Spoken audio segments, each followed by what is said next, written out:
Good evening. Hello. My name is Anthony Abbagnano. That's Abbagnano. I'm half English, half Italian, and I'm the founder of Alchemy of Breath. And you can find us quite easily on the internet. And I am absolutely delighted to be with you. This unfolded in the last 24 hours. I'm in Sedona, and it's kind of Sedona style that things happen quite quickly and naturally. Yeah. And I'm also here with Jade Lyon, who I would love you to know more, and I'm loving knowing more. And Jade has been a student of ours at Alchemy of Breath over this last year, and we've just concluded our closing ceremony of the facilitator training that we do for some of our American students here in Sedona these last few days. So welcome, Jade. Thank you.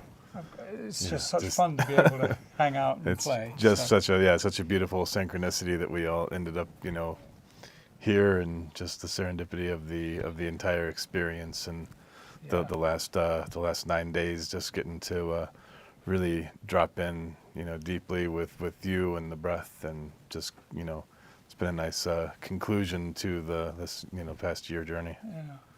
Yeah, and also you've been you're the person that's really introduced me to Sedona as a power place, and I've felt it all week long, my body, my mind, all the processes, the awakenings, the understandings, the downloads. It's been very, very, very rich, very full for me. I've visited many places in the world, but I've never had the joy of being here before. So thanks for being our guide and our portal to being able to come here.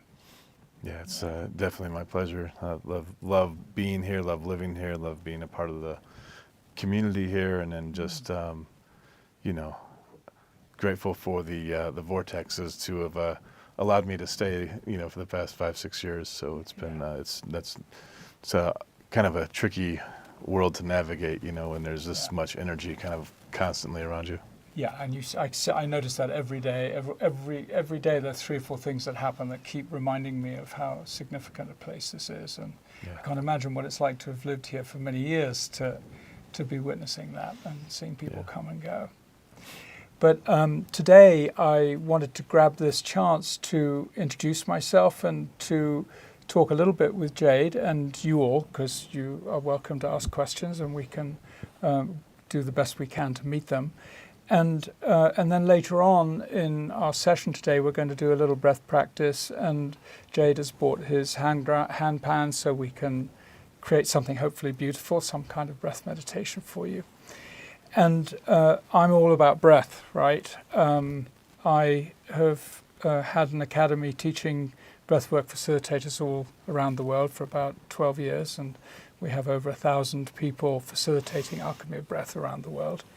And I asked Jade to be here today because I thought it'd be nice to kind of off the cuff and unscripted ask you what inspired you to come and study with us, because you were actually already familiar with the breath, weren't you? You've already experienced it. You've had a lot of experience. Yeah, breath has been, a significant part of my journey for the last 10 years. I've spent a lot of time, working with, plant medicine, but also then recognizing that there's just as much power within your own self, accessing those same spaces and that same level of healing with your own breath. And so I started working with breath many years ago when I was still back in Chicago, and felt really called to hold space for the ceremonies as well as participate. So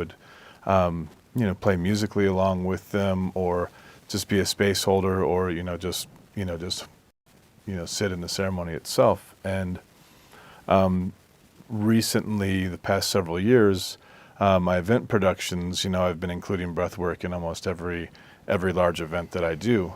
And this past year, I was doing a breath work with Yaima, who I work very closely with, and I had it scheduled.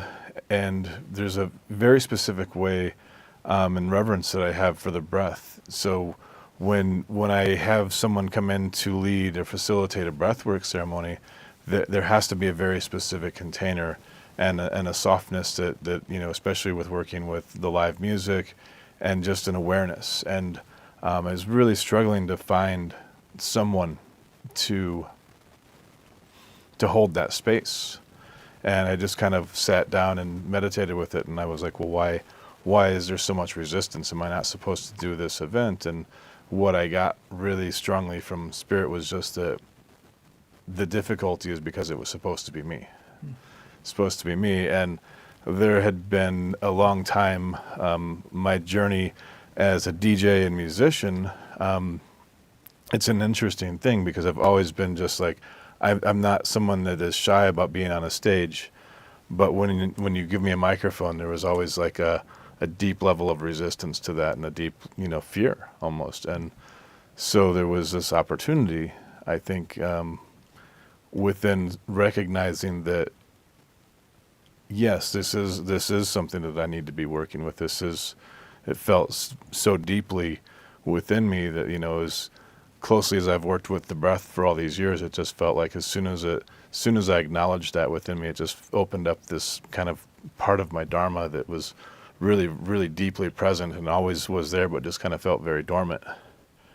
And so I reached out to one of my friends in Colorado who I trust implicitly in his containers and the way he holds breathworks. And I was like, who should I train with? And you were the first person that he mentioned, and I don't even think he studied with you, which is an interesting thing. I think he studied with one of the people that you worked with in the early years. Right. Yeah. Okay. And so it was just part of that tree.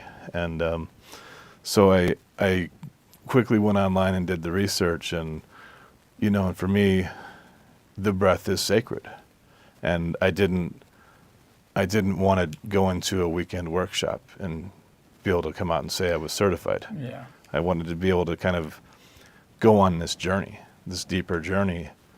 And that's what this was. It was really just this deep, deep journey that, opened up so much within myself, activated a lot within that as well, and really, really helped me find my voice through my breath. Right. So, what was the most compelling part of that journey for you? I think there was the inner journey that we started with, which was really, really amazing. There was this whole rebirthing process, and it happened to be, just perfectly in sync with my wife and I having a baby. So we're going through this whole process of like me, actually like taking ourselves back into this, pre-birth space and feeling what it was like. And so I'm viewing this from that lens, and I'm seeing this openness, and I'm seeing this awareness of what it was like, what it's like to be, a newborn, or to be in utero still, and at the same time being able to observe this within my own family dynamic, and just watching my wife, going through that, and then ultimately having the daughter, right in the middle of this journey. Yeah. And Yeah. so to see it, it gave me a lot more reverence to the whole process that I was going through, but also a lot more connection to my inner child and what I was working through. Mm. Yeah. And when you mentioned the inner journey, that, of course, to me is the most compelling part too. And you mentioned also earlier on the whole concept of like a weekend workshop, and then this self-declaration of being a master at what we do. And I think the truth is that I'm still as much of a student as I ever was. It's not something that I ever would claim to have got my head around. It's just impossible to get my head around the quantity of mystery and miracle and magic that's involved in something that's been under our nose our whole life, and something that we have ignored for all that period of time. Thanks so much. So, and that inner journey is that option, that opportunity to, I don't think reframe, that would be a word that would be too superficial as a description of how deep it takes people but to really review and rewrite those instants that happened to us that made us who we are. And you were speaking about finding your voice in order to take breathwork to the world earlier on. Yeah. So did you find? And one thing I noticed also is that people are surprised by the fact that they're going to study this. Something happens and they get surprised. There's this element of kind of tripping over a threshold and going, oh, here I am, and this is what I'm going to do, and then the magnificence begins to unfold of this transformation from perhaps a lack of confidence in some way that we think we need to have to be able to do it, and at the same time it's more about undoing than it is about doing. How do you feel when I say that? Does that resonate for you? Yeah, definitely. And it is definitely within that structure, that there was just so much that was coming in and processing. And I would say it was a deep recognition, as well. So there wasn't necessarily any undoing, because every part or every aspect of you, is there for a reason. Yeah. So these are just the things that are present that create these opportunities, as we move forward. So, and the opportunity you may not ever recognize if you don't actually have that opportunity to dive into that space and see it through a different lens. Yeah, it's a discovery. Yeah. Sort of an unveiling. It reminds me of a story where it's not such a pleasant story about me, but I remember my brother saying to me when I had the great illness, I call it, which was really where all the last pieces of the puzzle came together for me, and I understood what kind of life I wanted, what my Dharma was. That was my Dharma revelation moment. And I was ill, and he said, gosh, you're so much more real when you're ill. And then he said, I know you're going to get better, and when you get better, you're going to start being the guy you used to be. And to hear that from your big brother is quite of a blow. It was a blow to me at that time, but it was a taking stock period of my life. So I needed to know what was in the back cupboard and in the shadow space. I needed to uncover it. And then it occurred to me how we use the word recovery as a way of coming back to the world after we've been ill. But it's true. We then pick up the protections. We're in a vulnerable, raw state when we're ill, and we're contemplating the finiteness of this human existence. And then when we start to get our strength back, then all of a sudden we pick up the shield and the armor and the mantle and all of these things that we've become accustomed to using to protect ourselves. And I love how you use that word of recognition, because it's a cognition that we do already have, right? It's something that we did have once, but we kind of had to sacrifice it in order to get through the challenges of life and our sibling rivalries or issues or our family dysfunctions and society's demands. We had to conform in some way. So this journey of discovery and recovery becomes, can we discover what our true essence is? And this is, I think, the juice of that inner journey that we make, to discover the essence of who we really are, and then make our recovery not about replacing or covering up, but something about being able to bring that out to the world, the result of that inner work that we've done, and just to be who we are. And that's okay. Yeah. There are enough people that will be moved by that, and I think that there is something arduous about that inner journey, about being introspective, and it's certainly not self-indulgent. It's really got movement and a result at the end of the process, and then we realize that process is never going to stop. It's actually not a process, it's a practice. And it's a bit like the breath. Some people will approach it like, I'm going to breathe so I can. But then after a little while, as we mature with this magnificent new thing that can be as powerful as a plant medicine, that actually it's a practice. It's a relationship, and it's a practice, and probably is the best friend that we could ever have. Yeah, it's like what I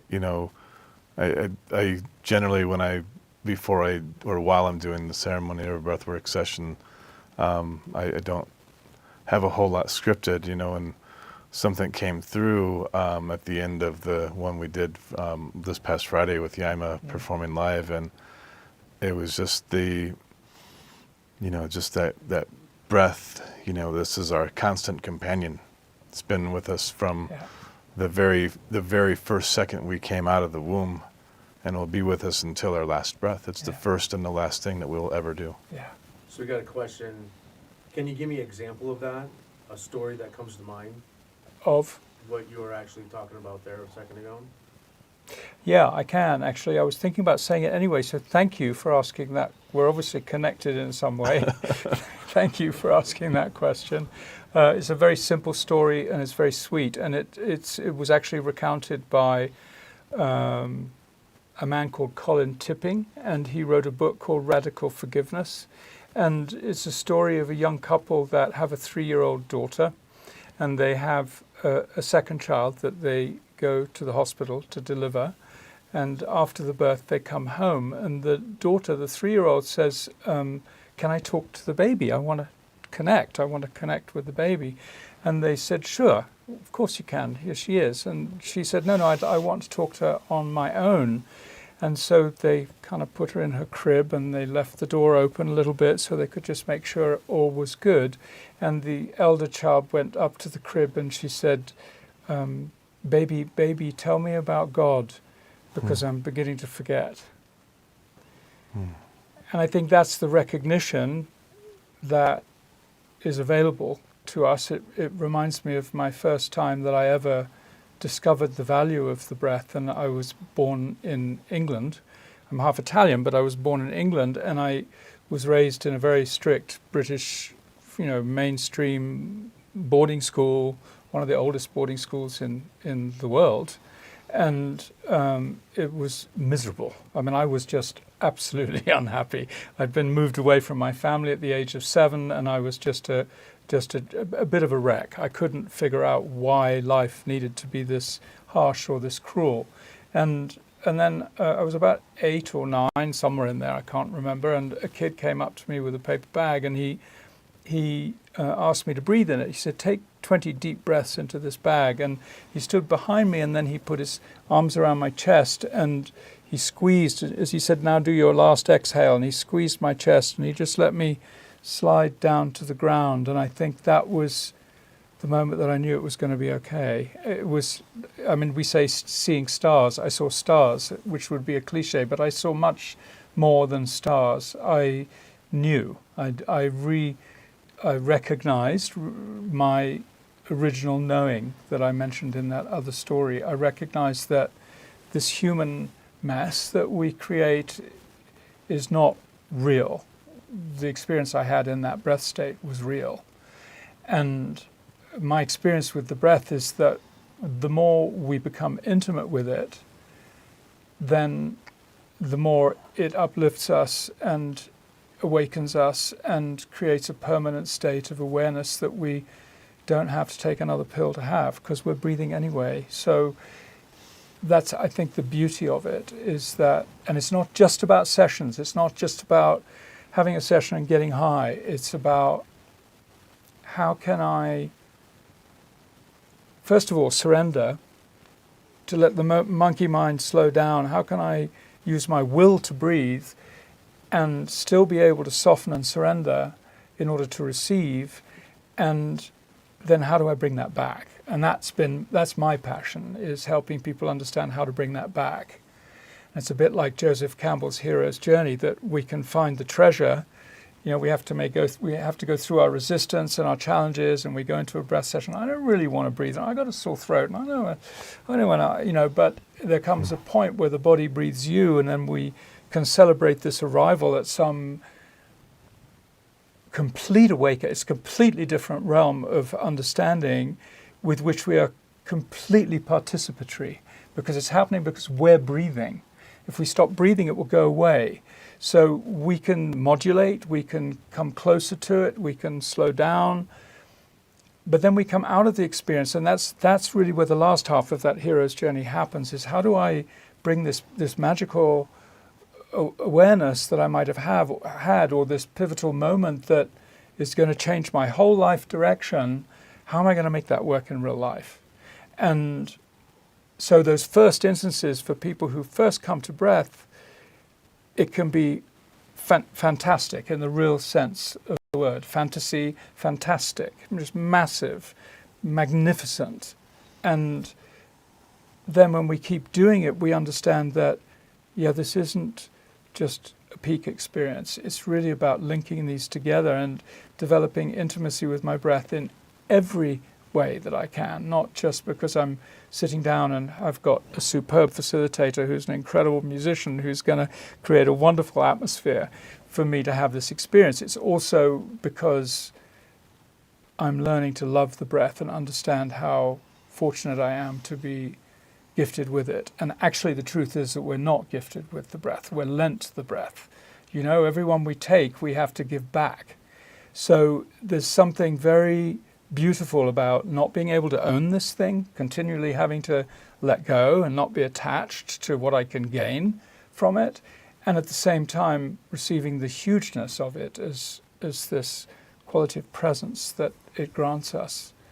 So there's lots of paradox about this work, I think, and to me I train people because I consider each of these people a leader in love, really.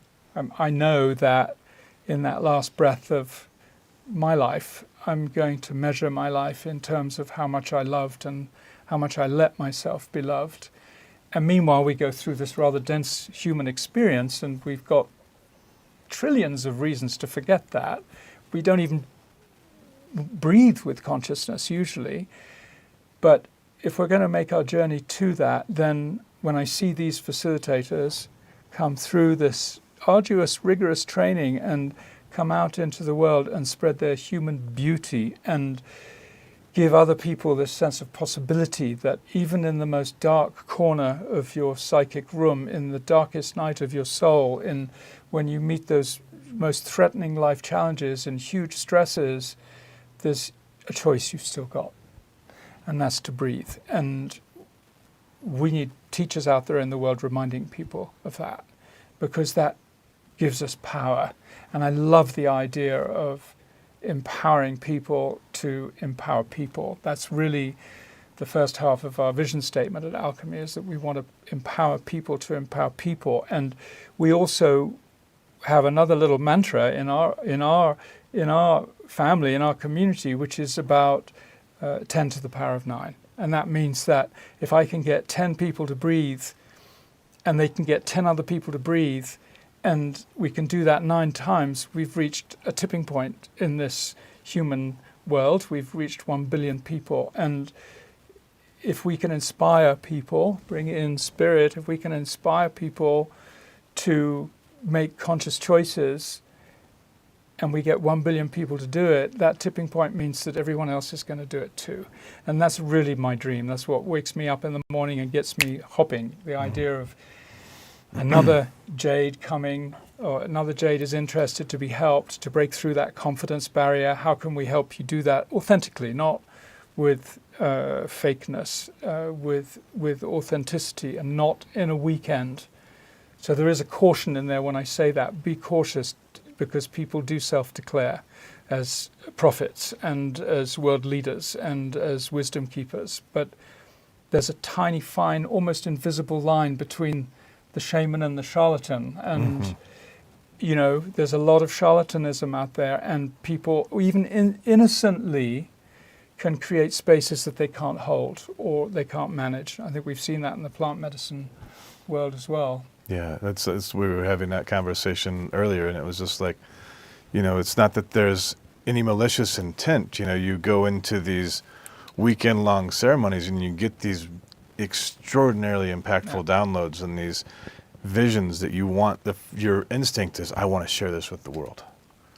You know, so then you go out and you maybe as quickly as you can figure out, how can I go get certified to do this? You know, and then next thing you know, you're out there without really the foundation of understanding how to properly hold space, you know, and how to properly be present, you know, and there's still so much that you need to explore within yourself which is why for me that inner journey was such a critical component of this, because it was, almost the first half of the program, not quite the first half, but almost about 40%, yeah. Yeah, and it's just like, taking that time to honor yourself and honoring your commitment, and that's so much about the program was, about honoring your commitments to yourself, creating that space, for yourself, and then being able to step in and rise in your power in that way, and I do think that far too often, I think that there are too many people who are just out there doing things without really the full grasp of understanding how it is. And like you said, I'm by no means, I'm still very much a student, even with years and years of working with the breath and then working through the facilitation program, there's so much every day that can be learned. Every breath is its own teacher. Yeah. So, yeah. And then you as a musician, of course, because that to me is the other fundamental in our human experience, is the vibration, the quality of vibration and resonance. And we're lucky enough in our community to have musicians who share their music with the community through the breath workers. Yeah. And I say to each one of them, thank you, and I'm so glad that as a creative, as an artist, that you can know that your music is being listened to not just with ears or being talked over or background in a restaurant or whatever it is, but it's actually on a cellular level is vibrating the cells in someone's breathwork experience in the breath state. And I just love that idea for musicians, that they can be received that way. Yeah, and that's an interesting thing too, and that's when you consciously commit to creating a piece of music, like a lot of the music that I've been writing lately has been for the breath, and then actually I just was on tour with the IMA on the East Coast, where I was actually leading breathworks all across the East Coast and up in Canada, with the IMA performing live with me. And there's a consciousness that evolves from that. There's a room full of people breathing, and with each breath it's creating this reciprocity through the room, where the music is coming through, and then it's going through the room, but then it's coming back, and as that energy is coming back, it's like it's creating its own breath, and there's this allowance that when it's with live music, it's just, for me, it's almost like this peak experience in that breath work, because it enables it to just really feel so much more alive. I love the playlist, and there's so much thought and depth of work that goes into creating a playlist for a breathwork experience. But at the same time, there's a significant difference between just pushing play and being present and creating in that moment. Yeah, and responding to the energy in the room. Mm-hmm. Yeah. I have to say that I think from the times that with playlists, from the times that the tech has, like the Zoom gods have not been kind, or whatever it is that interrupts the supply of music during a breathwork, and I've just carried it on my own without any music at all. I always get comments afterwards saying, "Oh my gosh, that was the most powerful breathwork of my life," and I think that's because then they're actually reduced to listening to the music of their own being, listening to the sound of their own breath. And if someone moans, they're listening to their own vibration, and they become their own sound healing, which is a beautiful thing too. Yeah, absolutely. But my live music is my absolute fave. And by the way, we are hatching something that I'm not going to say right now, but check later, because there'll be some developments being revealed over the next few months around music and breathwork. So what instruments do you enjoy using the most for this type of music? For me, there's like there's a whole host of things. It all just depends, like when I'm leading the breath work with Yaima, it's they have a variety of instruments that they're working with and voice, and it's like they have a lot of kind of backing tracks that they create, some drums and things of that nature, and they kind of their music guides into more of a space of softening into the energies that are present. As opposed to these big cathartic releases that are happening in a lot of these sessions.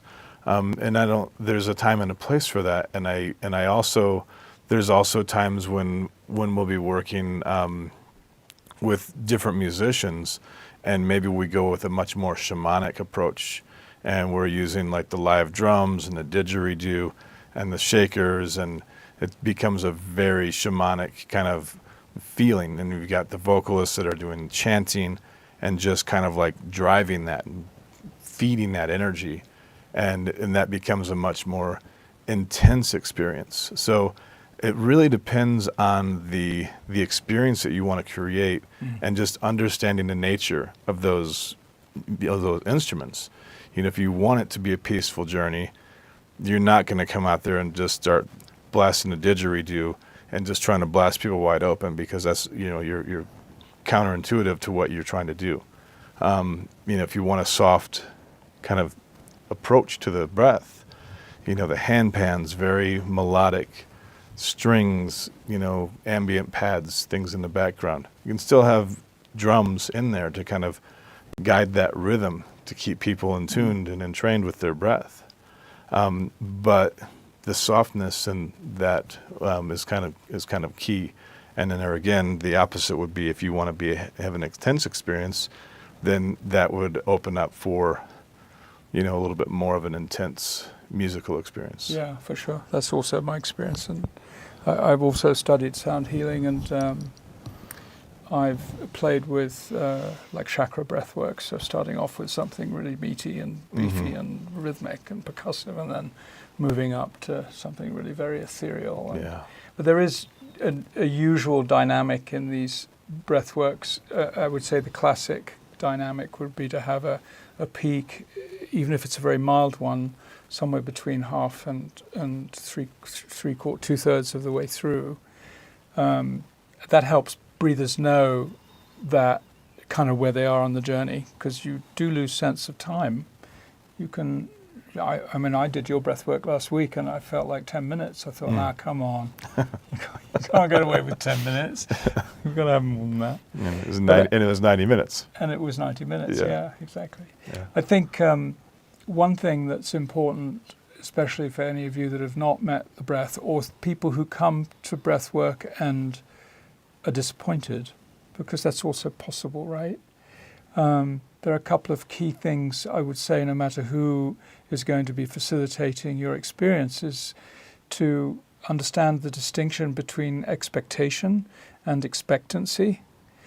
If you have expectation, then you're really pushing away the opportunity to develop a sensitivity, a quality of sensitivity to really receive and have the fullest experience. But if you're in a state of expectancy, then you're just like kind of like wide awake looking at the movie screen, and you know the film's about to start and you don't want to miss a second, and you're just gripped with paying attention. And I think this quality of attention that we give is all important. It's an attention that is not making a demand. It has no entitlement to it. You could call it an unconditional attention. And in Italian, the word attendere means to wait. So it's like an unconditional, okay, I'm going to sit here and I'm going to do this as a practice, and I'm not going to expect anything. And another question I get a lot of, especially when I move more towards shamanic breathworks, is should I be breathing in time with the music? And sometimes you can't. I mean, if you're up to 120, 140 beats a minute, you're going to be breathing far too fast, and you don't want to breathe that quickly, because that will activate you into hyperactivity, what do they call it? When you breathe too much. Oh, hyperventilate. Hyperventilation, Yeah. thank you. Yeah. Yeah, and if you look at the things, the way you breathe in different circumstances of your life, if you notice, if you're panicking, you're going to be breathing a really short breath. And one of the beauties of using the breath consciously is that we can actually remedy conditions by manipulating the symptom. It's really extraordinary, but if you're feeling panicky and you take really slow breaths, you will calm down. And if you're feeling too slumpy and grumpy, a few short, sharp power breaths and you'll wake up and you'll get activated. So that, I think, is something to remember. And the beat of the music, or the percussion of the music, is really about reminding you, rather than saying you should breathe in that with that pace. So it's an energetic. Exactly. The energy more so than the pace. So as the energy of the music increases, the invitation at that point becomes to increase the intensity of the breath. Yeah, I love the way you describe that. Yeah, absolutely. So trying doesn't work. It's not about trying, because that kind of pushes. It's like the wrong end of two magnets. They push each other apart. It's really about finding a rhythm that suits your body mass and your body size, and we're all a bit different, and staying with that. And I've also noticed, over the years, I've tended toward more gentle breathworks, because I think in some ways we live in a society that we kind of need to get hit over the head to wake up, right? And if you look at movies from 50 years ago, where they have scenes that last a minute or 2 minutes, and you look at today's films, and it's like half a second this and half a second that and 1 second, and we're so used to this impact and adrenaline activation that I'm right now preferring a calming breath, or a softer breath, so people can notice more. Yeah, and for me that's a big part too. And that's why I generally go with the softer ones as well. It takes a lot more to actually look inside and sit with what you're feeling. If these resistances are coming up, you can scream it out. Try to like just push through it right away. But to sit with that and soften into that, listening to the wisdom of your body and listening to the wisdom of your breath, and what is that telling you? What can you gain from that? And then through the softening and just taking that time to breathe into it, you can have that same release, but it's not this external thing. It's something that can become a much deeper, much more meaningful experience for you. Yeah, absolutely. It's so true. That's such a truth. And it's not the common assumption. The common assumption is you've got to push to get somewhere. We're so accomplishment orientated, and so I really thank you for saying that. I'm happy that people can get that, not just from me. Yeah. That was another one of the reasons that I went the direction of going to your school versus like a Wim Hof or something, like one of the much more intense, like must just like just fully embodied that intensity. It's there's a time and a place for that. Exactly. It's this. I love it before I do a cold dip. Yeah. To get some actually Dutch courage. In English, Dutch courage means you need to have a drink in order to have the courage to do something. But in this case, it's Wim Hof. I'd take a few Wim Hof breaths before I do a cold plunge. Yeah. Can you give an example of a breath technique that you can use when you are at make or break moment at work, or when you center yourself within a few short minutes? Yeah. I would say the coherence breath, and you can Google that. You can actually find on our Facebook page, I think I take you through a 10-minute experience of the coherence breath. And that's probably the most standard, most commonly used breath to self-regulate. And with our breath, we can regulate our nervous system. And this particular breath, which is about somewhere between 5 and 5.5 seconds in and 5.5 seconds out. It's a regular breath through the nose. is also increasing your heart rate variability. So it's very good for the heart. And heart rate variability means that the degree to which your heart rate responds to any given situation. And as you practice the coherence breath, what that means is it will mean that your heart will beat, it'll raise its heartbeat more quickly when it needs to, but it'll also be able to decline to a slower beat when it needs to. And that's really handy. The other thing that happens with the coherence breath is if you do it with other people, then some extraordinary things happen, especially if you look at each other. In fact, my wife and I have an agreement. If we're not getting along and we've really hit the wall, then we have a commitment that we'll take 10 coherence breaths together and look at each other in the eyes. And you'd be surprised how many lifetimes those 10 breaths show you about yourself and about the person that you're looking at. It's quite extraordinary. So it's a very simple breath. It's 5 seconds in, 5 seconds out. We can maybe try 5 or 6 right now, and then perhaps we can do this breath meditation that we spoke of earlier. Would that be good for you? Yeah. Okay. So this is, I said, it's a breath through the nose, and it doesn't necessarily have to be connected. I connect it. We haven't had a chance to talk about the connected aspect of breath work. But I'm going to breathe it through the nose. You are going to breathe through the nose. I'm going to count. And I'm going to count with my hand just to show you.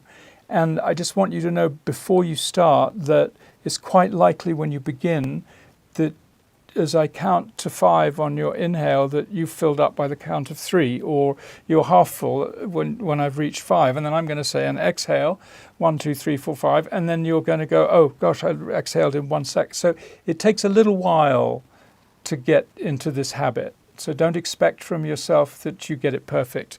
If you do, if you're a yogi, if you're used to timing your breath, then you'll probably find it easier than if you're a newbie. So let's try it together. We'll try inhale and then exhale, and then we'll inhale and count. Okay, inhale, 1, 2, 3, 4, 5. Exhale, 1, 2, 3, 4, 5. Inhale, 1, 2, 3, 4, 5. Exhale, 1, 2, 3, 4, 5. Inhale, 1, 2, 3, 4, 5. Exhale, 1, 2, 3, 4, 5. Inhale, 1, 2, 3, 4, 5. Exhale, 1, 2, 3, 4, 5. Inhale, 1, 2, 3, 4, 5.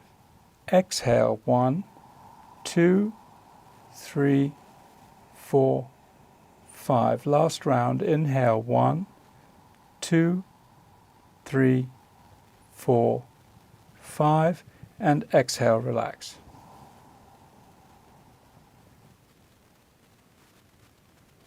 They did a great, if you Google Illumina and Burning Man, the HeartMath Institute did a great experiment with this. It's like a 1 minute and 20-second video, and it's just so moving.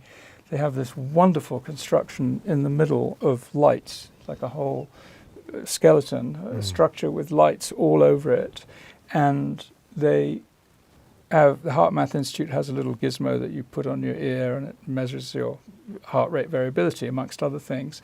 And they have a circle of people breathing the coherence breath. And when they breathe coherently, the lights start to respond.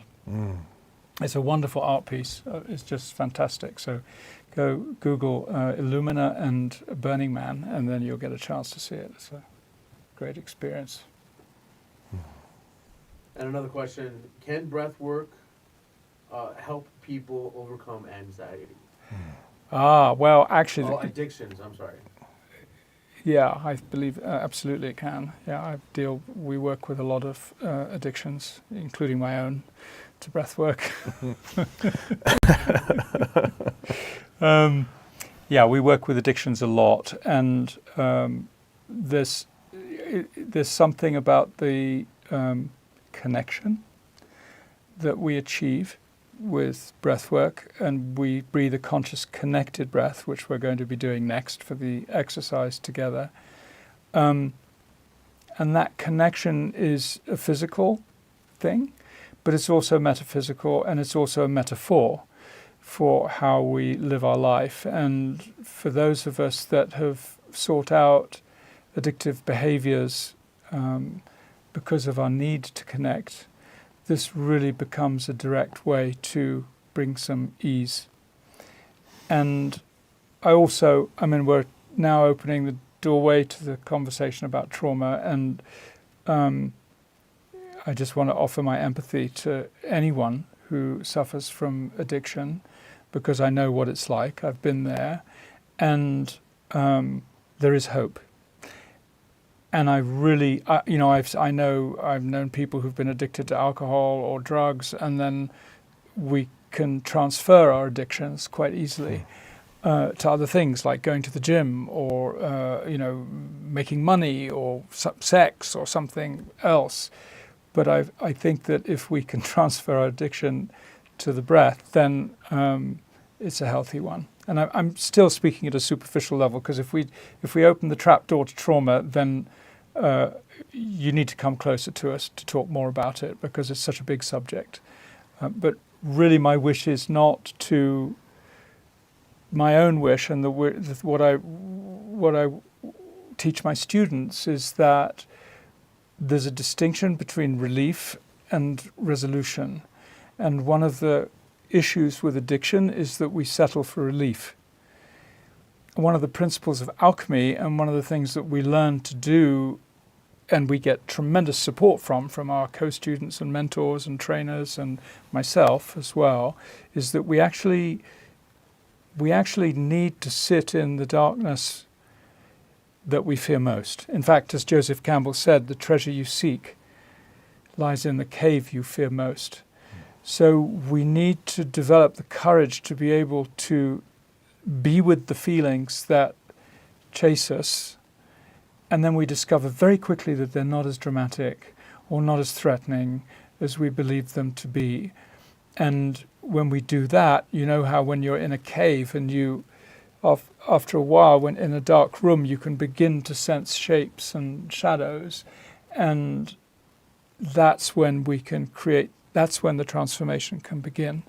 When our eyes start to get accustomed to the darkness, then we can understand what the ingredients are in there, and we can, with our conscious mind and using the power of the breath, we can rearrange those parts. So those incidents that happen to us in our lives that form part of our subconscious and part of our body archive, that are embedded in our body, we can achieve transformation using the breath. And it creates some extraordinary, pivotal moments. And I've seen what we might call miracles normally happen all the time. Mm-hmm. Things that we might wish for or want for, or that we think are impossible, actually are not just possible but inevitable. And there's something about the quality of our noticing, the quality of our attention, as I said earlier on, that changes. And then it's not just relief. It's like the sigh is that, oh wow, okay, now I'm different. Now I see the whole thing differently. So for addiction, I really recommend finding a top quality breath worker.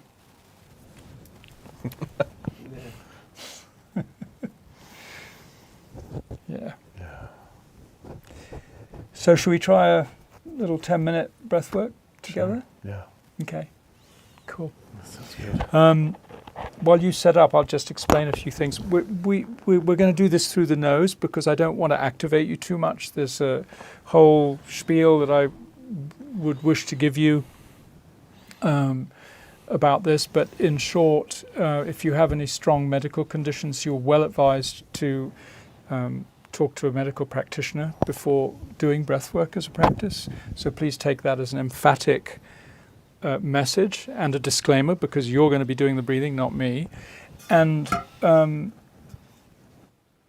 really just notice as you find a rhythm that suits you, and allow those busy thoughts to soften a little bit and become curious about what exists on the other side of them or between them. And I'll be speaking very gently as we breathe together. I might breathe myself a couple of times. If I do, I'll do it through the mouth so you can hear it more clearly. But you just breathe through the nose for now, unless you have loads of experience with this sort of thing, in which case, all good. And you might want to lie down. If you sit on something, you might get a bit dizzy. You might experience some physical sensations to begin with, and just be with them, breathe into them. You know you can bring your breath to where it is now at any time, and within a minute or two, things will start to change again. But we'll just do a short little period together. Okay. So you'll want to have your eyes closed. I like to say that your insight can be made available to you instead of that outsight that we're used to. So let's take a big breath together to start with.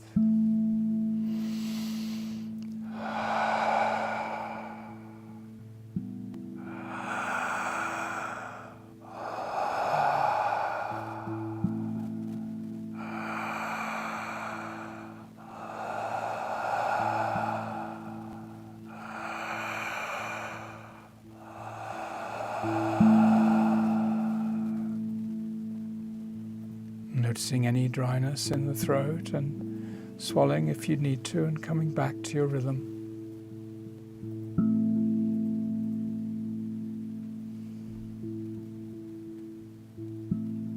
May each breath be a breath of peace.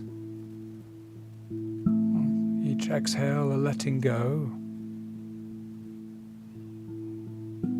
Letting go and cleansing, and maybe there's something you want to remove or release.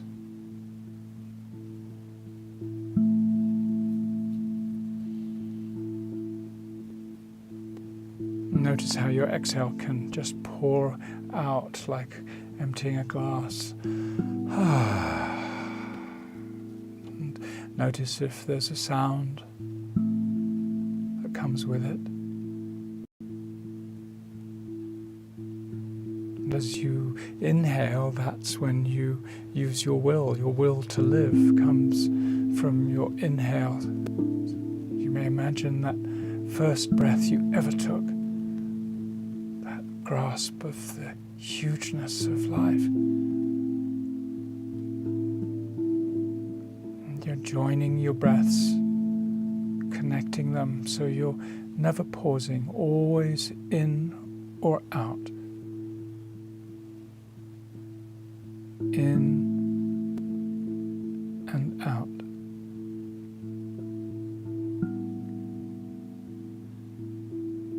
Now, with your eyes closed, you can open a little more to your inner landscape. What are you feeling? There may be even some resistance. I invite you to feel it and breathe into it. Keep the breath. If you need to cough or clear your throat, go ahead. Yawn, go ahead. All good. And then come back to your rhythm again.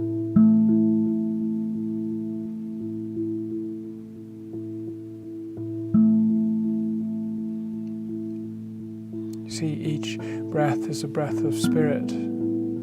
It's a breath from the beyond, the supernatural. And as you breathe like this, you may consider it a prayer. A prayer to be connected with that which is greater than you are.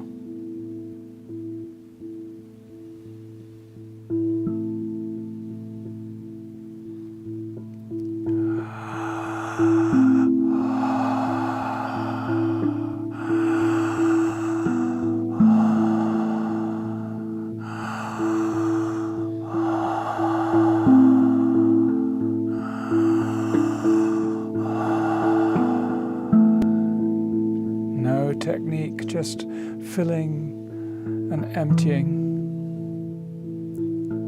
Imagine that you're drinking from the well of spirit, from the well of your own wisdom. You can drink freely, you can breathe freely.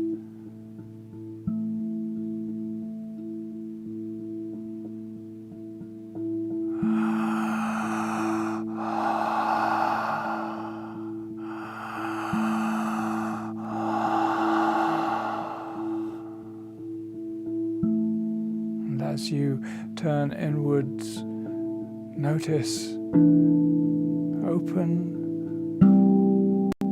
the lens to your noticing. With each breath you polish it.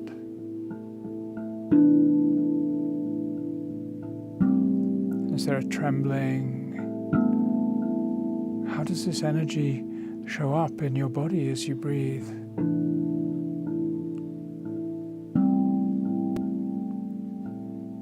How does it make you feel?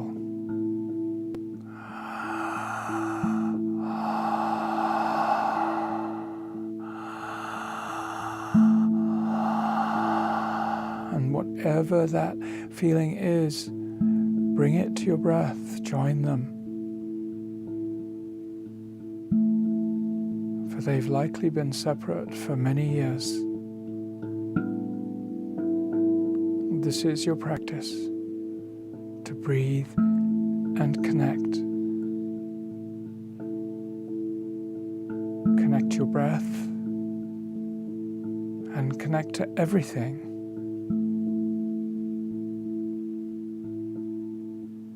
Softening the stories that have kept you bound and breathing beyond what you already know.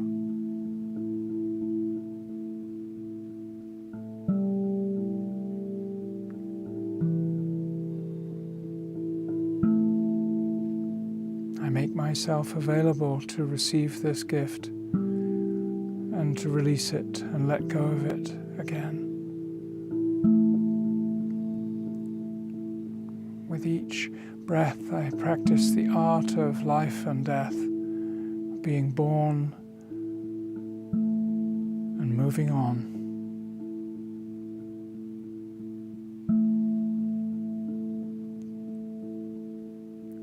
Each of these breaths you're making is bringing you closer to presence, unveiling more of who you really are, revealing more of what you already know deep down, what you've known for centuries and millennia.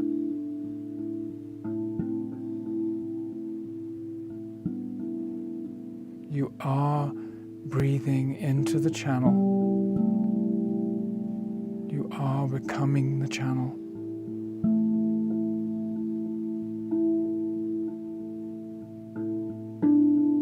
You are the breath. Breathing away all separation and allowing the oneness to surface, allowing divine awareness to come through every cell of your being.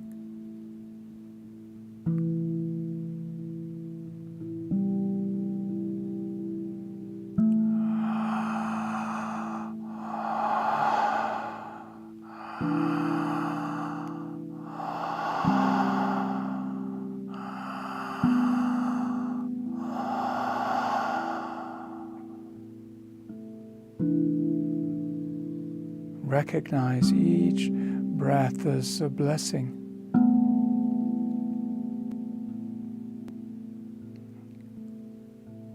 A blessing of belonging.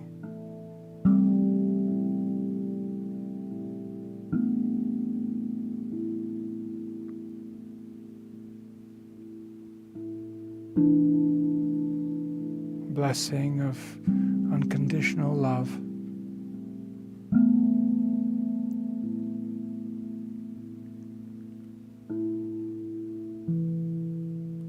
Your guardians have been waiting for you. Your angel has been waiting for you.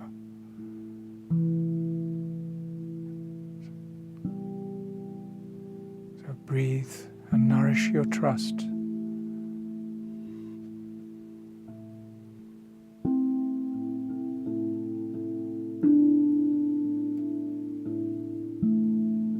We love you. We want to help you. Please, let us help you.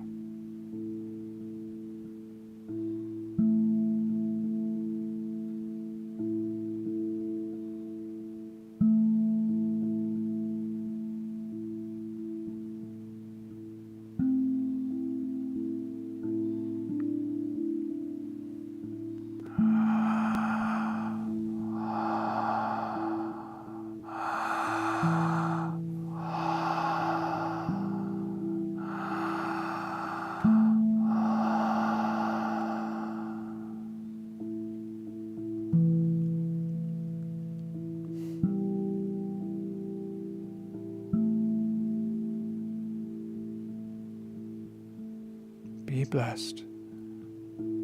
Be loved. Beloved.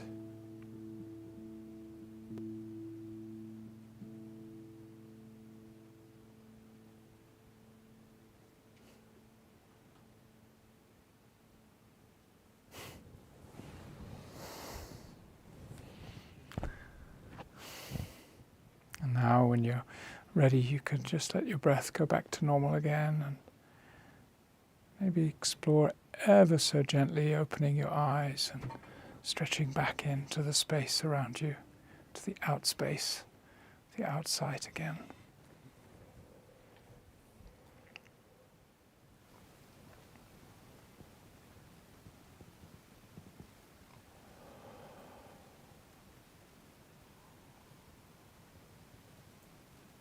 You may want to take just a moment to write a note or recall anything that you might have noticed on your journey.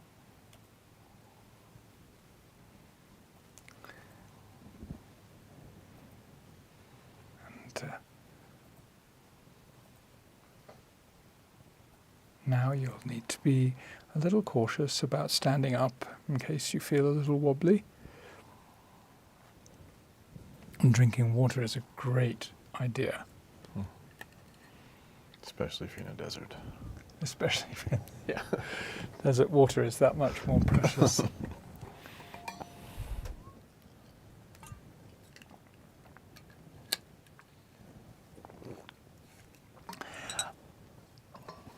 I spend my whole life doing this.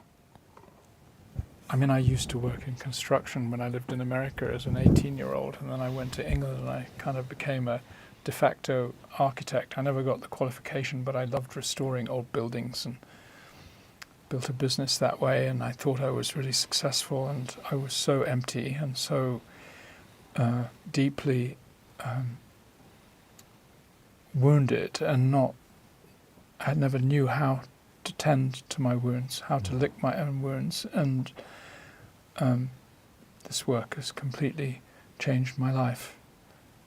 The breathing to begin with, and then understanding and helping other people to breathe, and that's been the biggest gift that I could have ever been given, to be able to it's free, the air is free. That we can celebrate this way, we can celebrate this life and find joy again. And thank you so much. That was I had no idea about it. Was just perfect the way we finished. I had no idea it was just energy. Just perfect. Yeah, it's just intuitive energy. Yeah.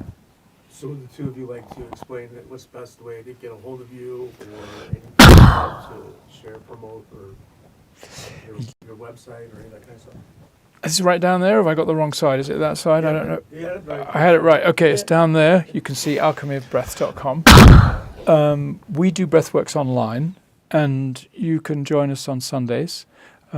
We give UK times because that way we don't understand that Arizona, for example, is the odd one out for mountain times. What's it called? MST? This is AZMST. AZMST, which means Arizona Mountain Standard Time. So Mountain we Standard don't Time. Yeah. practice the daylight savings Okay. time. So. Well, yeah, which I love actually. Yeah. My inner rebel celebrates that. I think It's great. it's a great thing. I love it.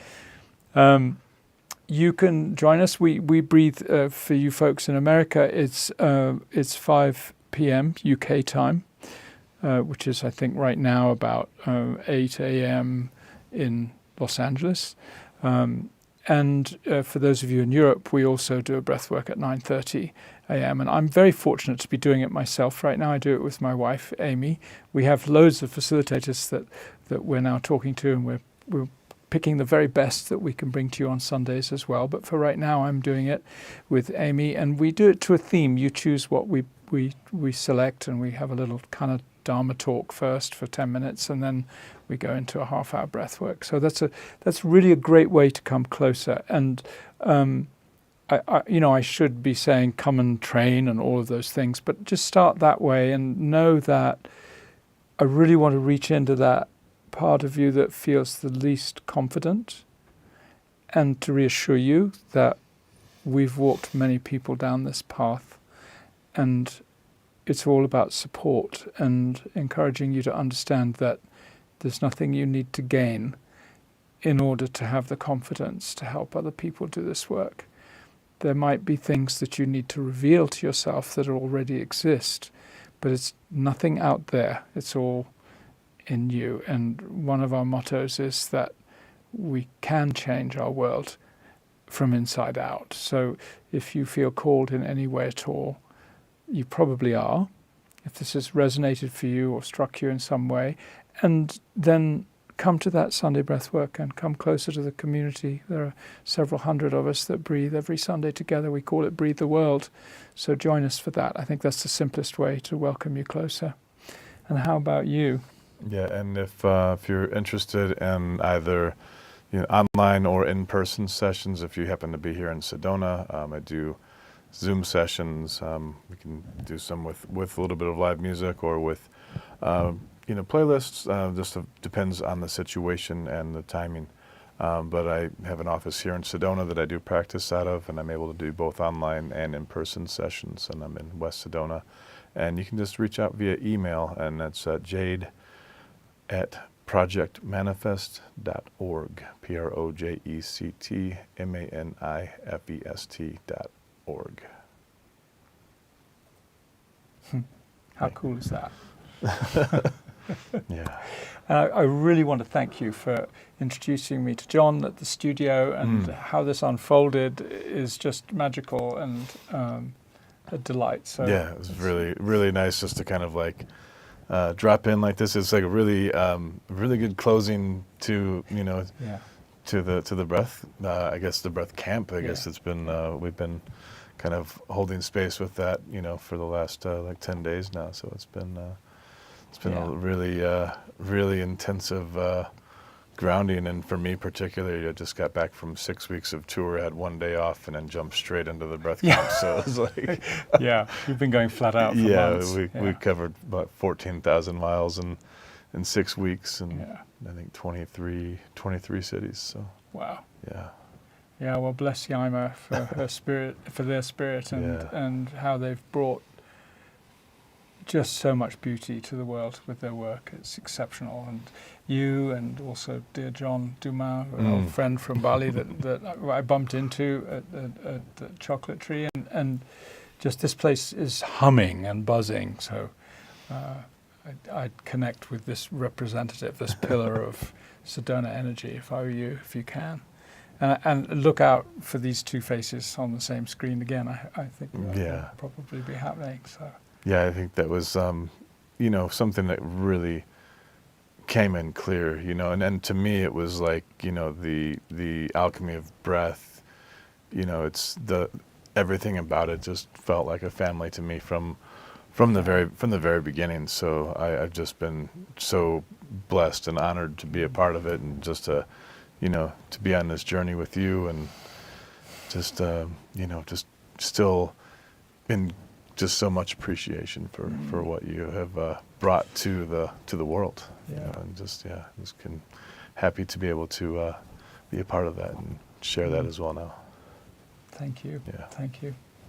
And just one final thing for those of you, I live in Italy, by the way. I'm based in Italy, and you can find out more about what we do there. We're regenerating an old town and the land around the town, and we have our Alchemy School of Healing Arts, ASHA, which is our retreat center and online community center in physical form.